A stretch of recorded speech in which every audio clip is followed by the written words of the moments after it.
Stone stands where thunder once ruled. Beneath the broken arches of Rome, silence presses heavier than armies, and dust clings to walls that once echoed with imperial commands. These ruins were not always empty. They were the heart of an empire that stretched from mist-covered Britain to the burning sands of the East, an empire built on law, steel, and absolute authority. For centuries, Rome believed itself eternal. Its banners marched without fear. Its emperors ruled as living gods. And yet, in the shadows of persecution and blood-soaked arenas, a quiet faith took root, whispered in homes, carved into catacombs, carried by the poor and the condemned. This was the message of Hazrat Isa, A.S., a message that did not arrive with swords or crowns, but with belief. Slowly, impossibly, the faith of the hunted entered the halls of power. Temples fell silent, crosses rose where eagles once stood, emperors bowed where they once commanded. Christianity did not merely survive Rome, it transformed it, reshaping law, identity, and the meaning of power itself. But transformation carries a cost. As faith rose, unity fractured. As Rome embraced the cross, its foundations began to crack. Today, only echoes remain, stones, dust, and unanswered questions. Did Christianity save the Roman Empire, or did it quietly change the course of its destruction forever? The rise of Rome was not sudden. It was layered, measured, and relentless. Stone by stone, road by road, Rome disciplined the world into order. Aqueducts carried water across impossible distances, not as symbols of beauty, but of control. Roads cut through forests and mountains, binding distant provinces to a single heartbeat. Legions moved with mechanical precision, shields locked, discipline unbroken, obedience absolute. Law was Rome's true weapon, written into tablets, enforced without hesitation. The empire did not merely conquer land. It reshaped societies, languages, and identities. Cities were rebuilt in Rome's image, forums rose at the center, and temples to Roman gods stood as declarations of loyalty. Emperors ruled not only as kings, but as divine figures, their authority unquestioned, their power eternal in appearance.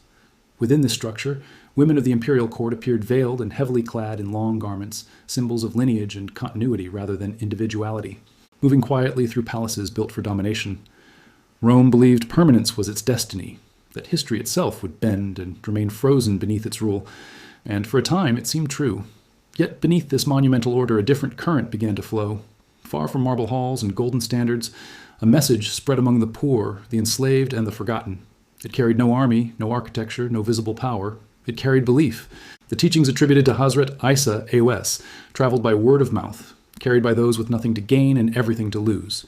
In a world structured by hierarchy, this message spoke of moral accountability beyond empire, of dignity beyond citizenship, of justice beyond imperial decree. Roman authorities viewed it as a disturbance, then as a threat. Persecution followed. Public executions, confiscations, exile. Yet the more the empire pressed down, the deeper the belief seemed to root itself. Symbols were carved into stone beneath the city, hidden beneath Rome itself. Faith grew quietly, not by overthrowing power, but by surviving it. Rome did not yet realize that it was witnessing not rebellion, but transformation. The turning point came not with a collapse, but with a decision. Centuries of conquest had exhausted Rome's body, and internal divisions weakened its unity. Civil wars drained the treasury, borders strained under pressure, and loyalty fractured among generals who crowned themselves emperors. In this instability, belief entered politics. When Emperor Constantine adopted Christianity as a favored faith, it was not a sudden miracle, but a calculated shift. The empire sought unity, and Christianity offered a moral framework that crossed ethnic and regional lines. Churches rose where temples once stood, not always by destruction, but by replacement. Councils gathered to define belief, not as theology alone, but as imperial policy. The state and faith intertwined, each shaping the other.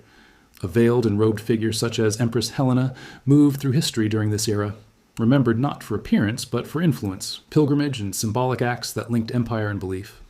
Christianity, once hunted, now spoke with imperial authority. This transformation altered Rome's identity. The empire that once tolerated many gods now aligned itself with one theological framework, and unity came at a cost. Debates over doctrine became political conflicts. Councils defined orthodoxy, while dissent became dangerous.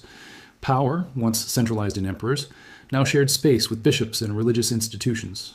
The Roman world was changing not only in belief, but in structure.